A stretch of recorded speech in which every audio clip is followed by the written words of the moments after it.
Okay, so we are class number 2 on Perashat Bereshit, and last week we begun to study the first pasuk, and I introduced us to some of the ideas that we will be discussing further. One of the things that's important is there seems to be this erroneous notion, and it's almost universally accepted. And the erroneous notion is as follows: Torah and science are not compatible. That's the erroneous notion. Everybody accepts, you have the Torah says one thing, and then you have science, and science says another thing. And I think that's an erroneous notion because it's just not always true. Again, science is not my religion. We don't bow down before the gods of global warming or whatever else, we're the scientists say. But at the same time, it's incorrect to say that everything in science that science has to say contradicts the Torah. That's simply not true. And one of the things we're going to see in today's class, and it's going to be very, from my perspective, very amusing as well as stimulating, is the incredible correlation between what scientists say about the beginning of the universe and what the Torah says about the beginning of the universe. So you'll see that soon. Okay, but first we have some books. We have a few books there if you want. If you don't have to get up, if you're enjoying your pizza, it's okay to have the pizza and then to get the book. I will hopefully be able to give you the necessary language that you need. But here we're going to go. We're going to start right away with the second verse. Okay, so last week we studied the first verse. We said that there was Beri'ah yesh me'ayin, right? We said so originally there was nothing. There was complete nothing, and then God created. So what's the earliest thing that the human mind can comprehend? Meaning, what is the earliest point in time before which we don't know? That's the next pasuk. This pasuk describes as far back in time as we can somehow comprehend. And here it is. V'ha'aretz hayeta tohu vavohu. Ares. Ares represents all that is physical, all that is material in the world. So the Ares, the physical world was in a state of tohu vavohu. What does the word tohu mean? Tohu means chaos, in the sense that reality was not yet fixed. Bohu means emptiness. Because when there is no fixed reality, when you have complete chaos, right, there's nothing really there. So you have a kind of emptiness in the sense that because there are no rules governing up, down, light, dark, yes, no, so there's really nothing there, right? There is no real existence, right? If I had to summarize this, I will say that whatever existed had no form, right? So that's the beginning. I'm just, we're touching upon these words. We're going to go very deeply into it. Continuing. V'choshech al penei tehom. And there was darkness over an abyss. So imagine there's complete darkness. There is an infinite, bottomless abyss. What does this all mean? We shall see that every single word is rich with meaning. Okay, but to begin with, and this is what I want to tell you. This pasuk describes what the world was like after bara, because remember last week we said it was Beri'ah yesh me'ayin, so there was complete nothingness. Right, now there's something. There's ares, there's tohu, there's vohu, there's ruach, there's mayim, right? So this pasuk describes after God created the world, but before the Big Bang. Before the Big Bang, right? And I'm going to tell you a little about the Big Bang in a few moments, right? So just so you know where we are. So what are we saying? We're saying there is a limitation to human understanding, right? So the earliest we can go back is we can conceive of the material universe in a state of chaos, which is to say that nothing had a precise nature. Everything was chaotic because there were no scientific rules governing existence. God is the author of science. Science doesn't just exist. Science exists what we call nature. The natural laws exist, the laws of chemistry exist, the laws of physics exist, because God created those laws. But that's the point here. God didn't create those laws yet. Those laws were created after this pasuk. So at this point in time, you're looking at the world, the universe, at the pre-scientific state of existence. So there's no order. So let's look at this a little more closely. One more thing. Look at the pasuk, and I want to ask you a question. So we don't know what the universe was like because there's no scientific rules. There's tohu vavohu, there's choshech al pnei tehom. But there's one thing that we can grasp. There's one thing we can kind of grab with our brain and say, oh, this I understand. What is it? I'm reading the pasuk again. Pay attention. Tell me, what is it that we can grab with our mind? Ve'ha'aretz hayta tohu vavohu ve'choshech al pnei tehom ve'ruach Elohim, the wind of God. And I explained that last week. Merachef pnei hamayim. What is it here that's real and somehow graspable? What do you think it is? Ares, okay, that's material. Yeah, the world. Yeah, there's existence. There's material existence. The darkness. Darkness. Mime. We don't know what mime is. What is mime? And what is choshech, even if there's no light yet? But it says ruach Elohim. Ruach Elohim is essential. What does it mean, ruach Elohim? So ruach in Hebrew doesn't just mean wind. It also means intention. It also means the direction. Somebody directs based upon a certain intent. So what does it mean, ruach Elohim? It means that God is looking at this chaotic world and He's going to do something. He's there. He's going to guide it. So the same way the wind blows on the ocean and it creates waves and then there's a certain pattern, right? God is here and God is going to do something with this chaos. He's going to take this chaos and He's going to guide it in a certain direction. That is the essential aspect that we can understand. We don't know what tohu is. We can't understand what complete chaos is. We can't understand how up is down and down is up and all that. We don't know what bohu is. But we know Ruach Elohim. We can understand the special hashgacha peratit that God has over His creations. Okay, so this is what the Torah says. This is what the Torah says about this earliest point. Now let me ask you a question. Can we see something before this? Can we go earlier than this pasuk? And the Mishnah in Masechet Hagigah says, Kol mistaken ma'alemala, ma'alemata, ma'alifnim, ma'aleachor. I'm just going to say one of the four things, not all four things. There are certain things that the human mind is not supposed to try and go to, because there are certain things that the human mind, if it tries to go to those places, it will fail. And it will corrupt the understanding of the person going in those directions. One of the things that the human mind should not try to go to is before this, because there's nothing to understand. What was the world before God made Ve'ha'aretz hayta tohu vavohu ve'choshech al pnei tehom? What was it? You can't go back. So you say, okay, well, I have an idea. Let's leave the Torah on the side. How about scientists?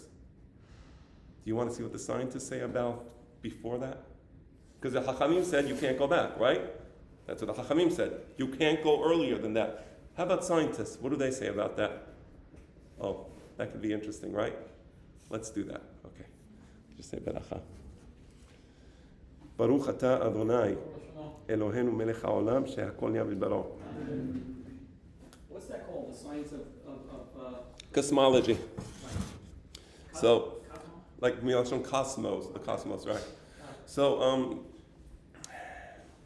to understand this topic, the pre-science, pre-rule universe, to understand that more fully, let's pause and consider the scientific perspective, not on the Big Bang, on the pre-Big Bang, right? So actually, you know what, before we even go, because maybe not all of you are familiar with the Big Bang. So let me describe to you the Big Bang, that's what the scientists say, and then we can describe the pre-Big Bang. So scientists say that originally all of the universe, all of the stars, all of the galaxies, everything started out in this infinitesimally small point, which, sounds completely crazy. this is what scientists say, and by the way, I agree with them because it actually matches the Torah. Everything started out in this small point that was actually smaller than an atom. Not smaller than a molecule. I mean, molecules have different sizes, different, depending on molecule of what chemical, but smaller than an atom. Crazy. So what happened? At some point, and we'll describe what, they refer to the Big Bang as an explosion. It's actually more of a sudden expansion. And I like the word expansion more because it's just more scientific. So suddenly there's this expansion of the whatever there was, this dot, and this expansion becomes more and more massive, right? And within a trillionth of a second, it becomes the size of an orange, and within another, trillionth of a second, it becomes, or a billionth of a second, it becomes the size of a solar system, and then eventually the cosmos unfurls itself and develops, and we have this entire universe, which is crazy. I mean, it's like the scientists are telling this to us, and it sounds nuts. Like, when I say it sounds nuts, I don't mean that it's incorrect. I'm just saying it's like, just try to get your mind around how everything was in this teeny dot. I mean, how does that make any sense? But okay, that's what science says, and it corresponds with the Torah, so let's accept it. So the passage of millions and billions of years, and we have this incredible cosmos. How big is a cosmos? I don't even know. I mean, billions of light years in size, and they're not even sure how large the universe is, but it's just getting larger and larger and larger every second. Okay, so that's what the scientific consensus is, and there's a lot of evidence for this. And I'm not going to bore you with the evidence. You can, check this up yourself. You have it on YouTube. You have it all over the internet. Proof for the Big Bang, and how they discovered it in the first place in the expanding universe. It's all there. It's all proven. I would say it's already scientific fact. It's not even a hypothesis. It's not a theory. It's a fact. So that's the way the universe is. So now I want to bring to you a conversation that happened between Stephen Hawking and this well-known astronomer. If you go to the Hayden Planetarium, he's there. He's always on TV. Neil deGrasse Tyson, right? You've probably seen him. He's a very well-known astronomer. So before Stephen Hawking dies, he and Neil deGrasse, they have a conversation, and the subject of the conversation is as follows. What happened before the Big Bang? That's the subject of the conversation. So again, you have these two great astronomers. One is Stephen Hawking, who you probably know a lot about. He was a paraplegic. You may have seen pictures of him in his, this chair. He had trouble talking. Incredible. He wrote many books on science and the evolution of the universe. And you have this astronomer, Neil deGrasse, very popular figure nowadays, and they're discussing what happened before the Big Bang. That's an amazing subject. I'd like to know about that because, as I told you, the Hachamim said you can't see before this pasuk, right? What did the Hachamim say? This is the earliest you can see. That's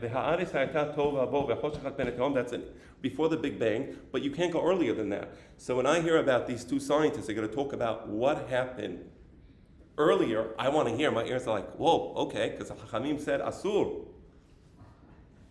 Okay? No, but it's science. It's science. You're allowed to study science, so I'm going to listen. Okay, so the premise of this discussion and the great chidush of Stephen Hawking, is based on the notion that the universe has no boundaries, either in time or in space. So there's no boundary to how large it can become or how much time it can continue expanding. And also the other way around, there's no boundary going, towards a contraction. And that's why the entire universe can contract into this teeny space smaller than an atom, which is absurd. But that's the premise of this conversation. Okay, so it started out as a microscopic point, smaller than an atom, and it has been expanding ever since. So let's now do what Stephen Hawking tells us to do in one of his books, I forget which one. He says, to understand the Big Bang and then to understand the moment before the Big Bang, imagine you're pressing the rewind button. You remember they used to have these tape recorders, right, with audio cassettes?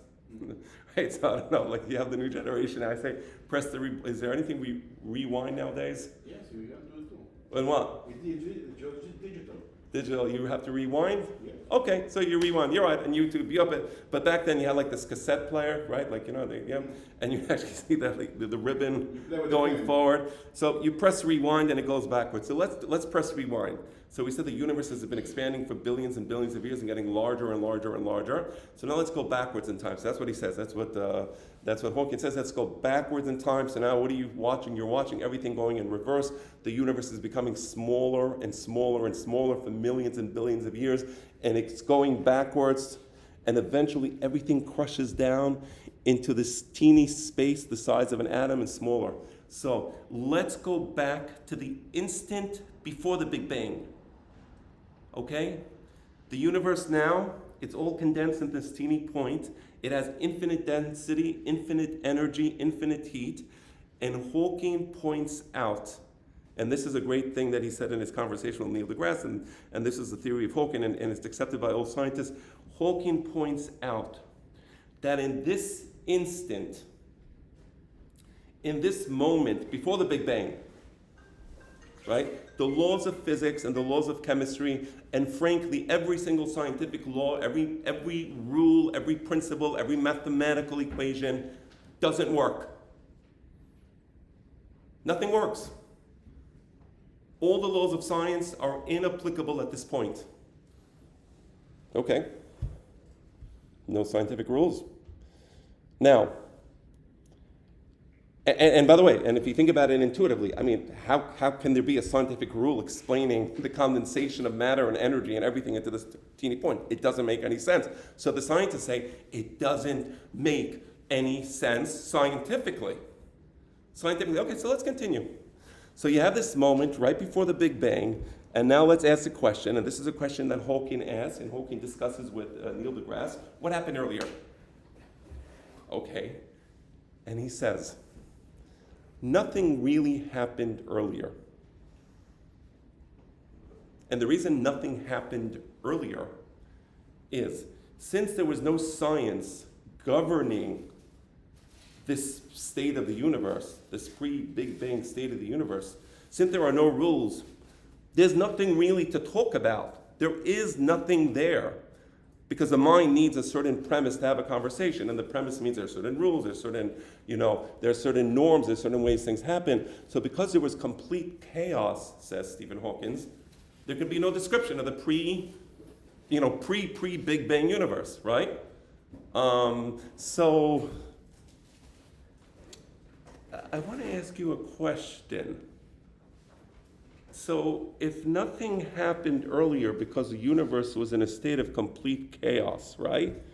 Meaning there was no scientific rules, and Neil deGrasse and Hawking are having this conversation about the early universe, the pre-Big Bang universe, and they say it was in a state of complete, no rules, complete chaos. How does that conform with what the Torah describes the pre-Big Bang universe to be like? Is there a word in the Torah that we use for chaos? For no scientific rules? And the answer is yes. Tohu. That's exactly what the word tohu means. Tohu means there are no rules. Tohu means there's nothing governing this early state of creation. That's the one word to describe the pre-Big Bang universe. If Stephen Hawking spoke Hebrew, would be told, but he doesn't speak Hebrew. So in his lingo, he said there was chaos, there was no scientific rules. Because there's no scientific rules, we really can't describe it. We can't see what happened earlier, because to see what happened earlier would assume some sort of governing principles, but there are no governing principles, so nothing happened earlier. Because whatever happened earlier was inconsequential. Why was it inconsequential? Because now we live in a science world. So that was a pre-science world, so it's completely inconsequential what happened earlier, because this world, which is within the dimension of science, is completely split off from that world, which was outside the dimension of science. So that's what Stephen Hawking says. So he's saying, V'ha'aretz hayeta tohu. That's what he says. Okay, let's continue. So first of all, Haaretz means universe. all right, universe, all matter, all right. And first of all, I'd like to congratulate Hawking. I'd like to congratulate Stephen Hawking because he used a scientific mind. Right, he appears to be a devout believer in God, which I know he wasn't, right? But he reached the point that any child reading the book of Bereshit and studying the word Torah would understand. And he used his mind. I'm not trying to belittle it, I think it's actually remarkable. It shows the power of his mind that just based upon pure scientific analysis, he reached the point where a child reaching the Torah would reach just by reading the word Tohu. That's amazing, by the way.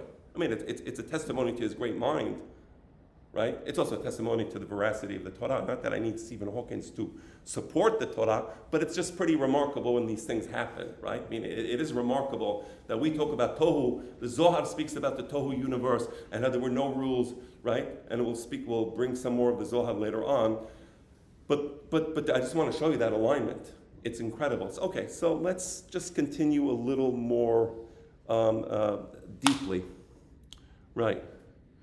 So again, to summarize Stephen Hawking, their earlier existence, the pre-Big Bang existence, right? Right before the Big Bang, we can kind of like say there was no scientific rules. But take me earlier. What does he say? Irrelevant. You can't understand it. There's no science. And our world is cut off from that world because our world is a scientific world. That world was a non-scientific world, or no science, or a scientific world. And whatever happened in an ascientific world is irrelevant to what happens in the scientific world. Okay, so those are two cut off realms. I want to tell you something that's gonna I don't know, when I study this, I fall off my seat, okay? All right. So bear with me, I'm gonna tell you something crazy. Hey, you want to go deeper into the rabbit hole. Okay. So I want to tell you. So again, and just so you understand, it's not just that Stephen Hawking saying we can't, and I want to make sure you understand this point because I'm going to take you now to Ibn Ezra. Okay. So just to make sure you got this subtlety, it's not that Stephen Hawking is saying we can't understand what happened. We can't understand what happened in the pre-Big Bang world. He's saying it's irrelevant what happened. Just so you understand that point, it's irrelevant because whatever happened there was non-scientific and it has no bearing on what's happening here. So it's two cut off realms. Just get that straight because it's really important what I'm about to say. Okay. For all intents and purposes, that world doesn't exist for our world. So now let's go back to the word. Second word, Bereshit, bara. I want to read you what Ibn Ezra wrote about this word. Then I want to tell you how my father really amazing explanation of Ibn Ezra. First, I'm just going to read you the Ibn Ezra. Ibn Ezra says the following on the word bara. Beta'amo, what does the word bara mean? Ligzor. Ligzor means like to cut with a scissor. Ligzor. But you notice how we're all men tonight, no women? This is stiff competition from my wife. She has this thing downstairs. She's giving a class on Ilchot Halat. So check it out. They have 50, 60, I don't know how many people they have down there. But I'm happy, Baruch Hashem, this is beautiful. So anyway, Ibn Ezra says, Ta'amol ligzor, to cut. Velasum gevul, to put a very fixed boundary. Gevul nigzar, meaning there's a boundary, there's one thing on one side, and there's another thing on the other side. That's what Ibn Ezra says. Bara means to cut off. And my father explained this to me. We had many classes about this, and we used to study till late at night, and we used to go very deeply into different things, in the Monei Nebuchim, into the Midrashim of Hachamim, and we studied Maaseh Bereshit, we studied some Maaseh Merkava, and he says the word bara, Bereshit bara, is related to the Aramaic word barra, also in Arabic. I think barra, what does barra mean? Outside. So what is a baraita? A baraita means something that's outside the Mishnayot. It wasn't included in the Mishnayot. There was a Mishnayot. That's a world we're in. Then you have the baraitot. Baraitot are those halachic passages that are outside. Barra.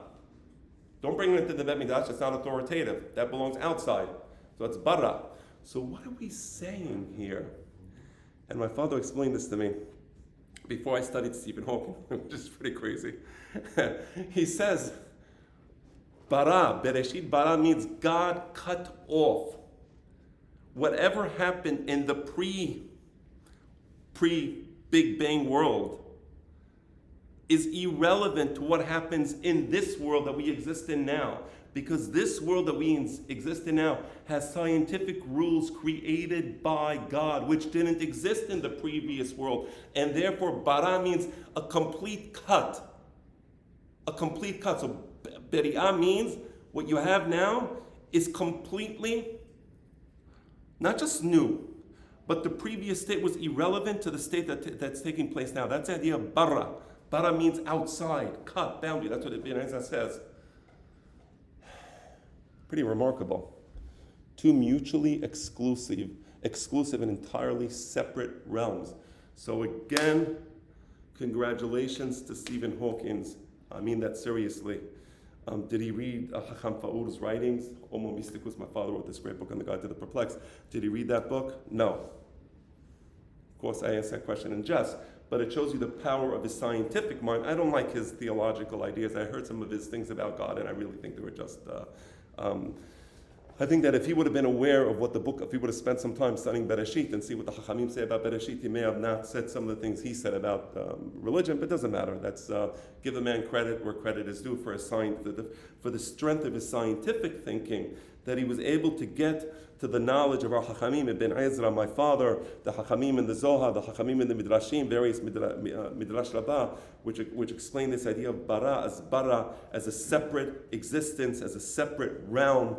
So here you see that the scientists reach conclusions that in some cases are similar and even identical to what the Pesukim say and how we study this Pesukim over centuries and thousands of years. Okay? And I want to say this, by the way, I want to make this clear. I'm not trying to posit that this is a scientific proof for what the Torah says. I'm not looking for scientific proofs of the Torah. I just want to be clear. I'm just saying that it's amazing that a person using his mind and his scientific strength can get and understand the Pesukim of the Torah, and it comes and it helps us further enhance what Ibn Ezra meant, what my father meant, what other greater Hakamim meant when they said bara means to cut off, right? Remember Ibn Ezra, he said there's a boundary, there's on one side of the boundary, and then there's on the other side of the boundary. Okay. All right, so let's continue now. Let's continue because this is where we're only in the second pasuk. We're only in the second pasuk. Okay, so I want to read to you again the second part of the second pasuk. So the Ruach Elohim means it was the intention of God. God's intention was floating over the water, right? Merachefet. Again, I've said like last week, remember? Like a griffin vulture gliding over its nest and wants to make sure that the babies and the nest are okay and that everything is okay. So God is looking at this early universe and he has a plan and he's going to implement the plan. And this is so important. The key to understanding what happened is Veruach Elohim merachefet al panei hamayim. God has a plan. God is guiding things like the wind blowing on the ocean and guiding the waves in a certain direction. God, you see chaos. So you say, well, if it's chaos, there's nothing here. No, incorrect. God is here. And God is in this chaos. There will soon be order. Okay. Why is that so important? Let's go back to the Big Bang for a moment. So the scientists say there was this point, infinitesimally small, and then it expanded incredibly, and then the universe developed. Okay, so let's just think of a firecracker. So when a firecracker explodes, there's a fuse that triggers the explosion. Okay, so then we may ask the following question, and I'm not going to be the first to answer this question. This is like the $1 million question. What set off the Big Bang? What started? What was the fuse? Right? You have this teeny atom, right? And then suddenly, boom, it expands, it inflates, and the universe develops. What caused that? Good question, no? So let me just read to you the words of Sean Carroll. This is the Science Channel. You heard of the Science Channel? They had a show about the Big Bang, and being a geek of sorts, at least when it comes to science and things like that, astronomy, I listen to these shows. I like them. So I want to read to you what Sean Carroll says. Just listen to this. Again, the question, what was the trigger? So in a firecracker, you have a fuse, you light the fuse, boom, thing explodes. What was the trigger that led to the Big Bang? And his answer, astrophysicist, there's no such thing as what triggered the Big Bang. We tend to think that when there is an effect, there is a cause and effect, right? There's something that made it happen. I have a billiard, I take that long stick, what is it called, a cue? Yeah. Cue, I take the cue, hit the ball, and it moves. So cause and effect, right? So we tend to think that when there was an effect, there was a cause. There's something that made it happen. But here we are talking about the whole universe. There's nothing outside the universe to bring it into existence, right? If you're going to talk about cause and effect, what caused the Big Bang? Well, you have this teeny dot, right? So well, that's all there is, because from the perspective of science, there is no God. So how can you explain that suddenly there's a trigger? Well, there's a trigger outside the universe, but if you said there's a trigger outside the universe, then this isn't the universe, and that trigger is the universe, right? So he says there is no cause and effect, meaning we don't know. We can't explain it. Science, ad kan techum shava. But by the way, did you see the point of the Hachamim earlier? I'm sorry, I didn't say this before. Remember I said the Hachamim say you can't see earlier than choshech al penei tehom? Remember I said that? Scientists say exactly the same thing. That's scientific consensus. So when scientists talk about what's your explanation, and they say the Hachamim in Masechet Hagigah were right. There's nothing to look at. Carroll, there's nothing outside the universe to bring it into existence. That's the end of his quote. Except perhaps God, religion, anyone. But I digress from the main point. I don't like to be preachy. I'm just saying that because I'm a rabbi after all, so I can be a little preachy. Okay. So basically, the scientists have no answer. They really can't answer. They really cannot answer that question, right? So that's how we have Ruach Elohim merachefet al penei hamayim. What did Carroll say? Carroll said, well, if this is all of creation, if this is all the universe, all that exists, there can't be a trigger outside of it that would cause it to expand. That would, right? But what do we say? Ruach Elohim merachefet al. What does al mean? Above. There's a universe, and there's something above the universe. God. And we say that it was God that brought about what eventually we're going to read about in the next pasuk, the Big Bang, but it was God. Right? So scientists understand the young universe, they're very good at that. They can go back in time. Scientists understand the further development of the universe over billions of years. Scientists can probably also describe what's going to happen as the universe continues to expand. They're very good at that. But they can only go back to the point of the Big Bang or to a little before the Big Bang, and that's it. They can't go earlier. They're stuck. And they say so and they know so. Let me just, same show on the Science Channel, there was another astrophysicist, Paul Sutter. I just want to read to you, and with this is going to be the last quote for tonight, except for Albert Einstein that I'll bring at the end of the class. But let me read to you one more quote, and here it is. Paul Sutter, astrophysicist, says, the young universe, we understand. The old contemporary universe, we understand. We've stitched together this story, and by the way, they have. It's amazing. Where we don't understand, and what we don't understand are the first few paragraphs. That's it. We can't. What do Hakham say? Means go back in time.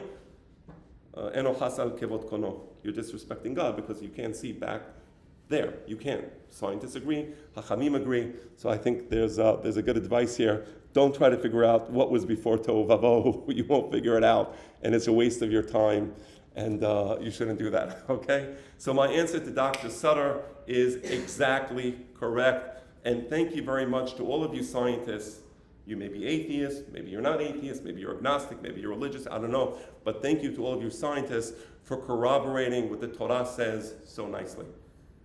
I appreciate it. As a rabbi, I appreciate that. I appreciate the fact that after thousands of years, they finally come around to the first few pasukim in the book of Bereshit. I believe as humanity evolves and becomes a better place, eventually, they will adopt the rest of the Pesukim in the Torah as well. But for now, they've kind of taken the first few Pesukim in the Torah, and they're finally reaching that point in our holy Torah. Okay, so I want to go back. I want to now. So just to summarize. Science says there's a Big Bang. They say before the Big Bang, there's a state of chaos. The Torah and science is completely aligned. Science said we can't understand what triggered the Big Bang. They offer different types of, they try to offer some explanations, hypotheses. I mean, you can offer a hypothesis about anything, but they're unsubstantiated and problematic, and it's just double talk from my perspective. That's why I actually read to you what these scientists are saying. We don't understand what triggered it. Comes the Torah and says, well, actually, we have an explanation. We believe in God, right? You don't have to. You don't have to believe in God.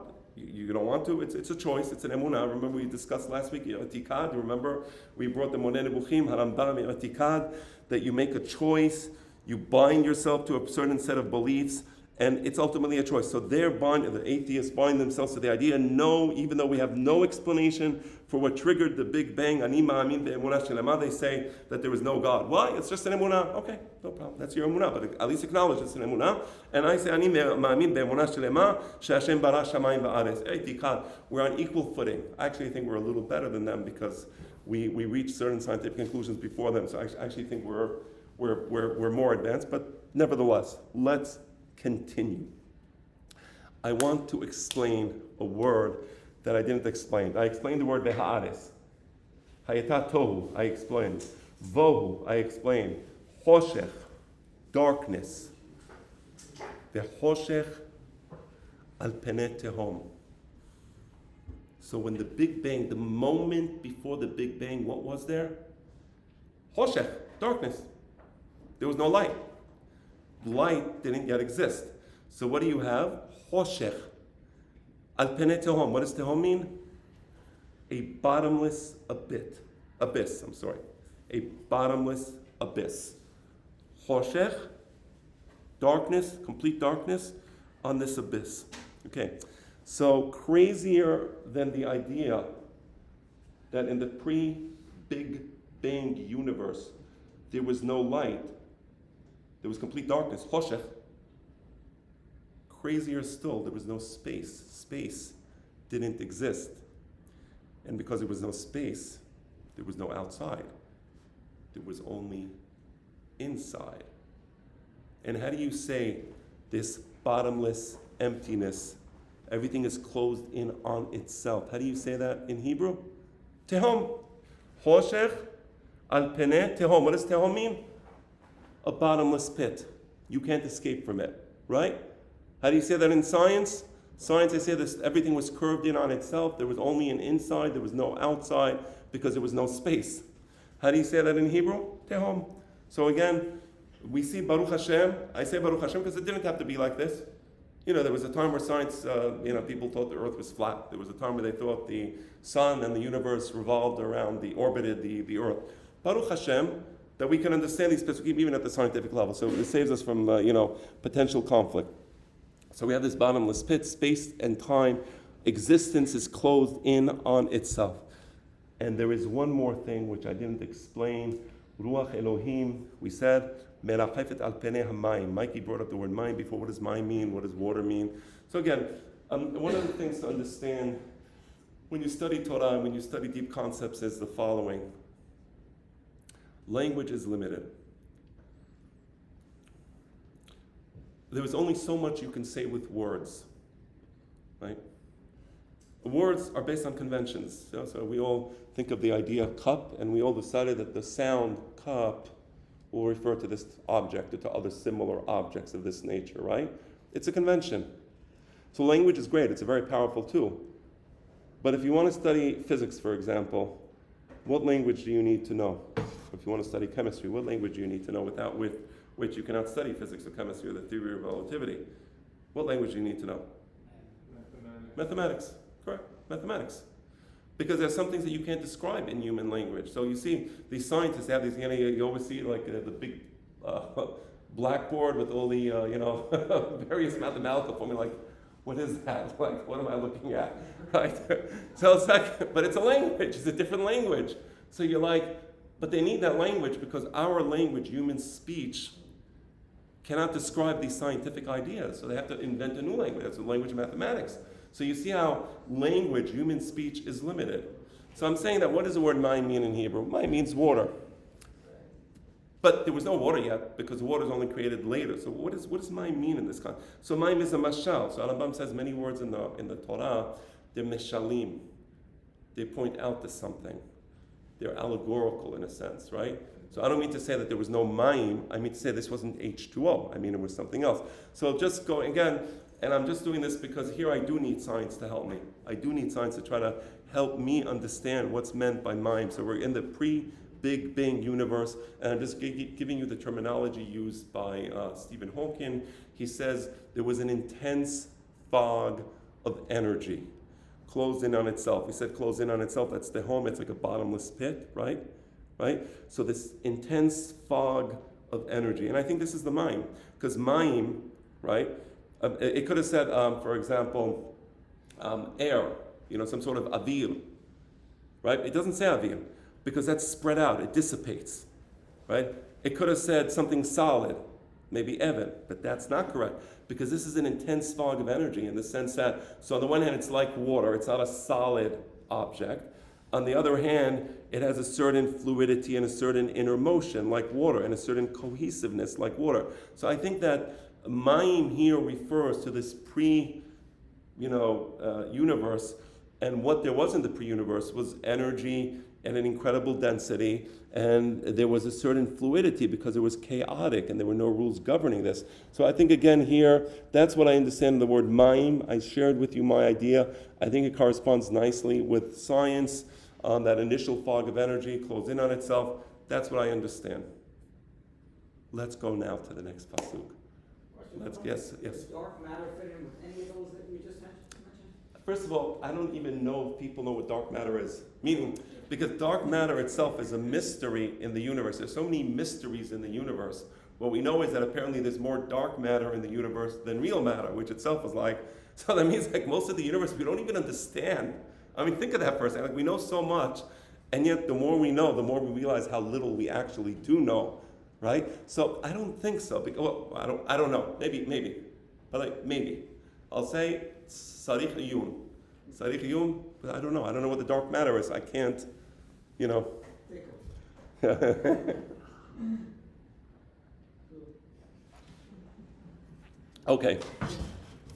Okay. So there's this incredible, there's a Big Bang. What is a Big Bang? An incredible burst, an incredible expansion of energy and radiation. So imagine this. You have the silence of chaos and emptiness.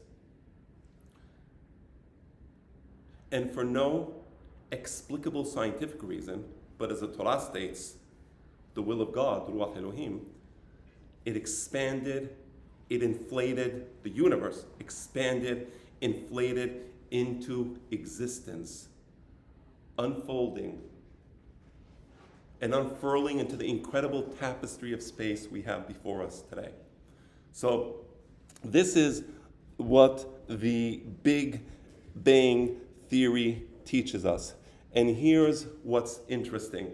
What's interesting is that the Big Bang, as it's described, it always starts with a burst, an incredible burst of what?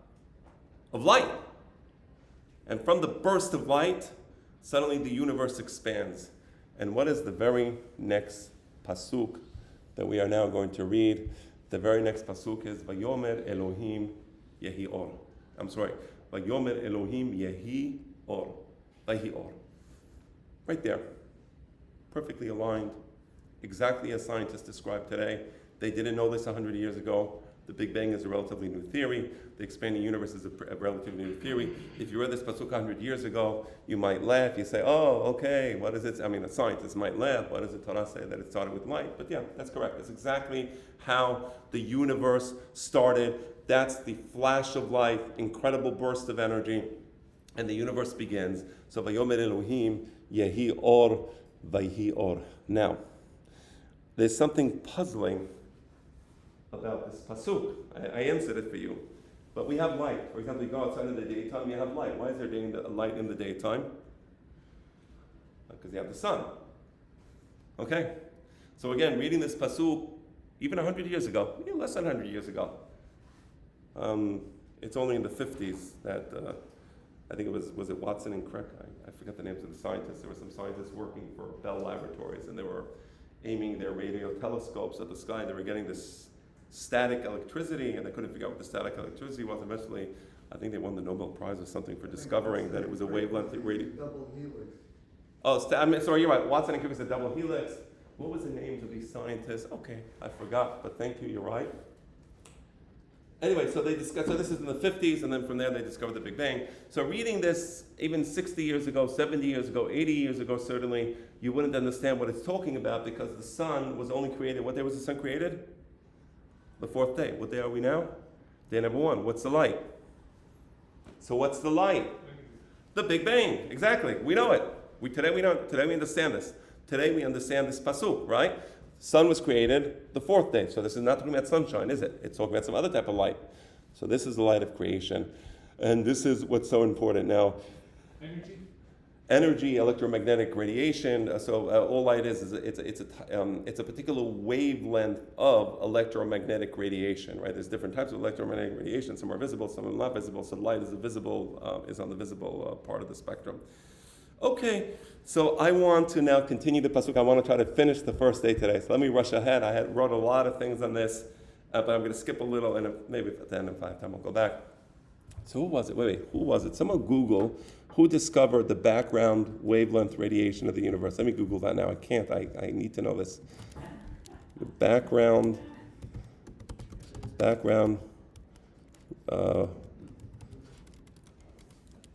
radiation. See if you can discover who discovered the background radiation of the universe. Robert Wilson and Arno. Thank you. Thank you. Hazaka Baruch. Say the name again loudly. Robert Wilson and Arno Penzias. And they were working for Bell Labs. This was in the 50s?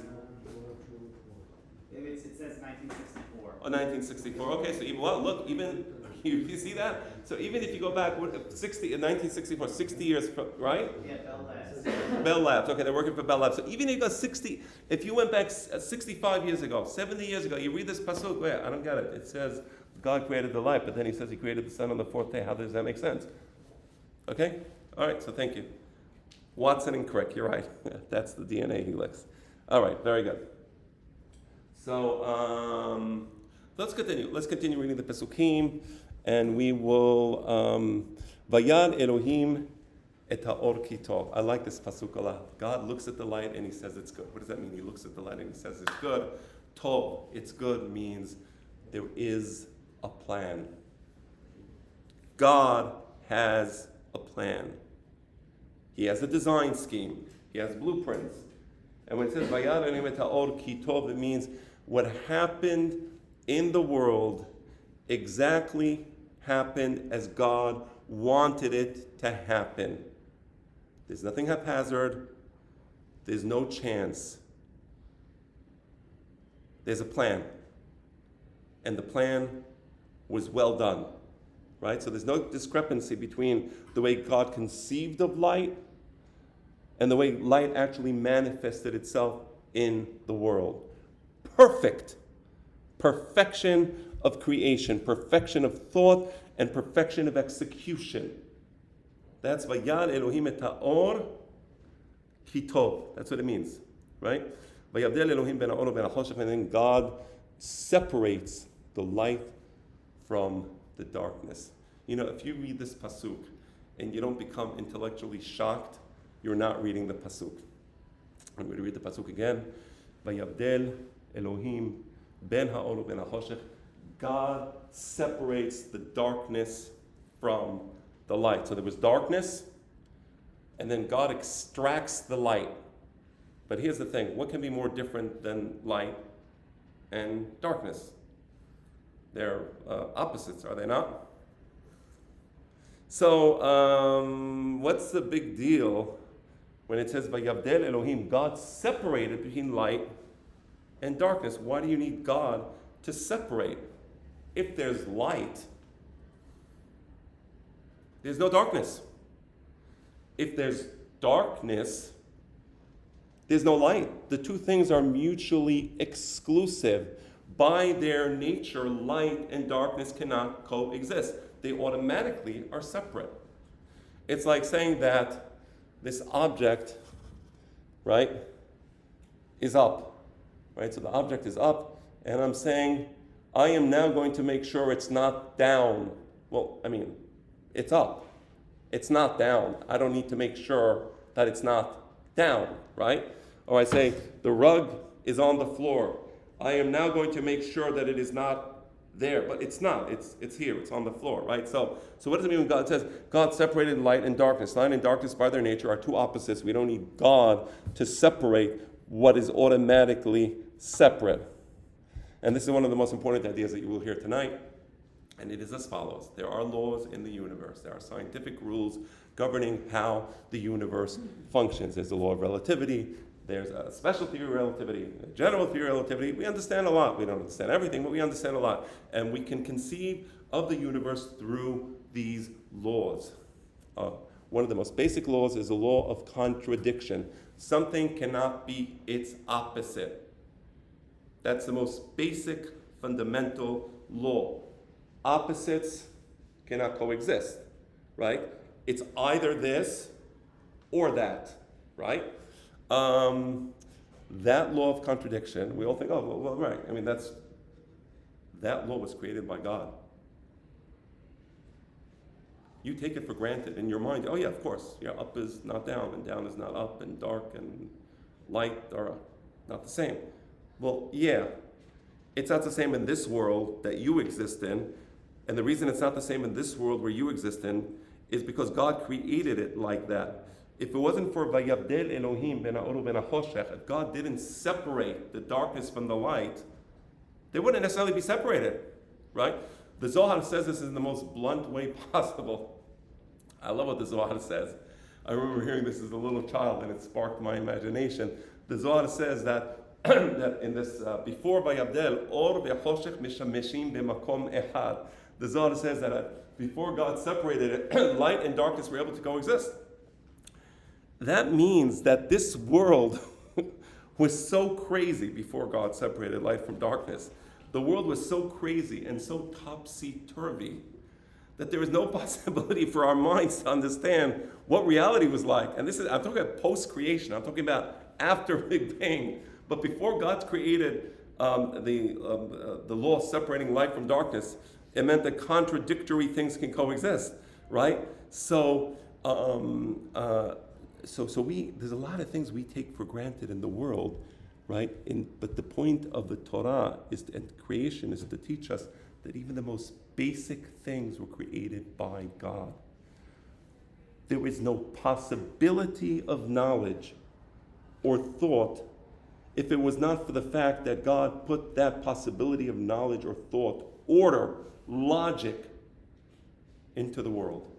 And I want to end the class with the following quote from Albert Einstein. And by the way, just one last thing. God created order. God can uncreate order. I think I mentioned it last week. God creates order in creation. God uncreates order. That's called what? A miracle, a nes, right? Same thing. But let me read to you a quote from Albert Einstein in a 1933 lecture. He says the following, and I checked, by the way, a lot of things attributed to Albert Einstein were not actually said by him. You find all types of fake stuff on the internet. This was actually said by Albert Einstein in a 1933 lecture, and he says, the most incomprehensible thing about the universe, just listen to this, the most incomprehensible thing about the universe is that it is comprehensible. That's crazy. Then he wrote an article later in the Journal of the Franklin Institute. This article is 1936. He repeats that statement in a slightly different way. The eternal mystery of the world is its comprehensibility. The fact that it is comprehensible is a miracle. Right? Why should it be like that? We all take it for granted. We think, oh yeah, well, of course, of course it's separate. But if you're really smart, Albert Einstein says, that's a miracle. Why should light and darkness be mutually exclusive? Why should there be a rule of opposites and contradiction? Why? Tohu vavohu is more natural. Chaos is far more natural. That's vayavdel Elohim. And that's how the first day ends. Vayikra Elohim la'or yom, ve'lachoshech kara layla, vaya'erev vayiboker yom echad. That's the end of the first day of creation. There's a lot more to say, but I just wanted to kind of try to tie it up for you so you feel that there's a sense of progress in these classes. If there's any questions, we have another minute, 60 seconds. By the end of the first day, scientific rules are now in effect? Yes. The laws of contradiction are there. We now have the beginning of the laws of physics. Light is now propagating through the universe as a wavelength, right? So it's traveling, right? The space is not closed in on itself. The tehom is no longer there, but rather the universe is now expanding. And we will see how the creation continues to unfold and unfurl. It's an incredible and a magnificent account of how the universe develops. You'll see next week I think we might get to the second day, but that's the next week. So unless there's other questions. Why do we need Kitov? The only will that exists at this point is God's will. Right. By definition, it's got to be... Correct, and you're correct. But we want to emphasize that when God creates, He creates exactly in accordance with His thought. There was no discrepancy. He chose that it be like that. I agree with you. But everything that is in the world is precisely as He wanted it to be in the world. So don't think, for example, oh, there's terrible things in the world. Chas v'shalom, little children die in famines in Africa. There was a Holocaust. There's terrible things happening all over the world. So the world is completely governed as when God created the world, as He created the world, it was exactly as He wanted it to be. Including, and this is a crazy thing, including the Yetzer Hara. But that's in a future class. That's in a future. One last question. I'm sorry. Yeah. That's after man was created, where man can now do things that are different than necessarily God's will. But on day one, nothing can be different than what... Do you agree that God created the world as He wanted to create it? Yeah. Okay. Can He create it the way He would? Could he have created it in a less perfect way? Could He have chosen? Yeah, He could have. Exactly the point. He could have created the world in different ways. He could have created the world that's not all Tov. There's also Tov Me'od. And there's also Ra. And there's Ra Me'od. The point is that the world that God created was a Tov world. That was His choice. He didn't have to create a Tov world. He created a, Benoni world. Why make it Tov? He wanted it to be Tov. I agree with you on that. But it was a choice. It was a choice. The same way when you do a mitzvah, anybody forcing you to do a mitzvah? You can do an avon. No? Why do you do a mitzvah? You chose. Why does God do the Tov as opposed to the Ra? That's exactly the point. He chose to make it Tov. Last question. I saw a question here. No, the other interesting thing about the word Bereshit itself, the implication of that is that there's a beginning of time. So not only was that there was the beginning of space, there was also the beginning of time. Time didn't exist in the pre-Big Bang universe. So But that concords with science also. Did you hear the class from last week? Yeah. You heard Bereshit means axiomatic. You remember I said that Bereshit, as my father explained it, means this is an axiom. This is an axiom. Remember, we don't explain Bereshit meaning in the beginning. We explain that Bereshit as this is the axiom to read this book. Bereshit bara Elohim. If you accept bara Elohim, read the next pasuk. So we completely solved that problem. Anybody want to pray out of beat? We get a pray out of beat in the room, or should we just pray here maybe? No, we're going next. Oh, we'll go to the Knesset pray out of beat. Okay? Let's wait. Can we find a hymn in the Parsha depicting the dualism of light, the main controversy of physics? When the light is a wave and a stream of quants. Interesting. First of all, I didn't think about that. Maybe. It could be. And read the pasuk. The fact that you even thought about it. I invite you to open the pasukim and think about these ideas. Because oftentimes there's subtle nuances in the words which point out to new meanings. I think that there's no end to the depth of the Torah, but I didn't think about that, and that's an interesting idea. So we're going to say Kaddish, and then we will pray Arvi. ורבי חנניה בן הקשיא אומר, רצה הקדוש ברוך הוא לזכות את ישראל, לפיכך הלווה להם תורה ומצוות, שנאמר, אדוני חפש למען צדקו, יגדיל תורה